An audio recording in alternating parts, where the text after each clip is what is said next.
അത്ഭുതങ്ങൾ തീർന്നിട്ടില്ല, അടയാളങ്ങൾ തീർന്നിട്ടില്ല കാലത്തിൽ ഈ ലോകത്തിൽ. എൻ്റെ പേര് സിജി ഷാജി. ഞാൻ കാഞ്ഞിരപ്പുഴ ഇടവകയിൽ നിന്ന് വരുന്നു.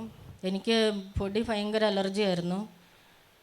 ഞാൻ അടിച്ചു വരുമ്പോഴൊക്കെ തുമ്മൽ കാരണം ഞാൻ എൻ്റെ വീട് ഫുള്ളൊന്ന് അടിച്ചു വാരി കഴിഞ്ഞാൽ എനിക്ക് ഭയങ്കര ശ്വാസം മുട്ടലുണ്ടായി. ആശുപത്രിയിൽ പോയി ഇഞ്ചക്ഷൻ എടുക്കേണ്ടി വരുമായിരുന്നു. ഒരു ദിവസം 3 പ്രാവശ്യം വരെ അങ്ങനെ പോകേണ്ട അവസ്ഥ വന്നു. അപ്പം പിന്നീട് എന്നോട് ഒരു റൂം പോലും പൊടിയുള്ള വശത്ത് പോകരുതെന്ന് പോലും പറഞ്ഞ അത്രമാത്രം അലർജി ആയിരുന്നു. അതുകൊണ്ട് ഞാൻ വർഷങ്ങളായിട്ട് സാധിക്കുന്നിടത്തോളം അടിച്ചു വാരിയല്ല.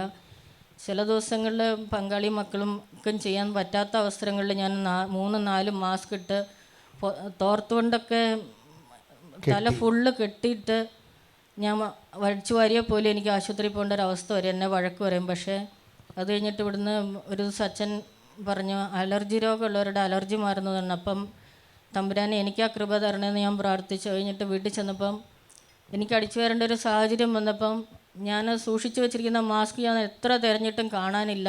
ഒരു മാസ്ക് പോലും എനിക്ക് കണ്ടുപിടിക്കാൻ പറ്റില്ല. നിവൃത്തിയില്ലാതെ ഞാൻ അടിച്ചു വാരി ഫുള്ള് വീട് ഞാൻ വൃത്തിയാക്കി. എനിക്കൊരു തുമ്മലോ ശ്വാസമുട്ടലോ യാതൊരു അസ്വസ്ഥതയില്ലാതെ തമ്പുരാൻ ആ മേഖലയിൽ എനിക്ക് വിടുതൽ തന്നു. എത്ര വർഷമായിട്ടുള്ള ഈ പൊടി അലർജിയാണ്? 5-6 വർഷമായിട്ടുള്ള പൊടി അലർജിയാണിത്. എനിക്കൊരു തരത്തിലും പറ്റത്തില്ല. തുമ്മി എനിക്ക് ശ്വാസം മുട്ടലെന്ന് പറഞ്ഞാൽ ചിന്തിക്കാൻ പോലും പറ്റാത്ത ഭയപ്പെടുന്ന ഒരവസ്ഥയായിരുന്നു. ആ അവസ്ഥയിൽ എനിക്ക് പൂർണ്ണമായിട്ടുള്ള സൗഖ്യം കിട്ടി. നമുക്കറിയാം, ഒരു കുടുംബനാഥയ്ക്ക് പൊടി അലർജി വന്നു കഴിഞ്ഞാൽ മുറികൾ അടിക്കുക എന്ന് പറഞ്ഞാൽ അത് അമ്മയാണ് ചെയ്യുന്നത്. അത് അലർജിയായിട്ട് മാറി മാസ്ക് വെച്ചാണ് ചെയ്തുകൊണ്ടിരുന്നത്.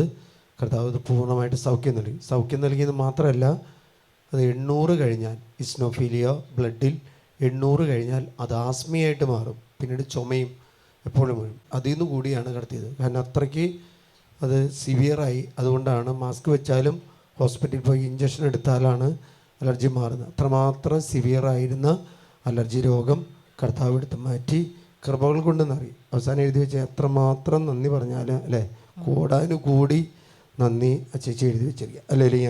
എനിക്കിവിടെ മൈക്കിൽ പറയാനാണെങ്കിലും മറ്റുള്ളവരുടെ മുമ്പിൽ നിൽക്കാനാണെങ്കിലും ഒത്തിരി അസ്വസ്ഥതയും ഭയവും ഒക്കെ ഉണ്ടായിരുന്നു.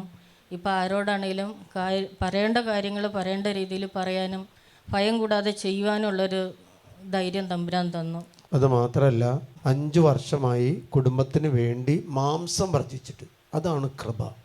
ഇറച്ചിയും മീനും ഞാൻ കഴിക്കുന്നില്ല. വെച്ച് അവർക്ക് എല്ലാവർക്കും കൊടുക്കും.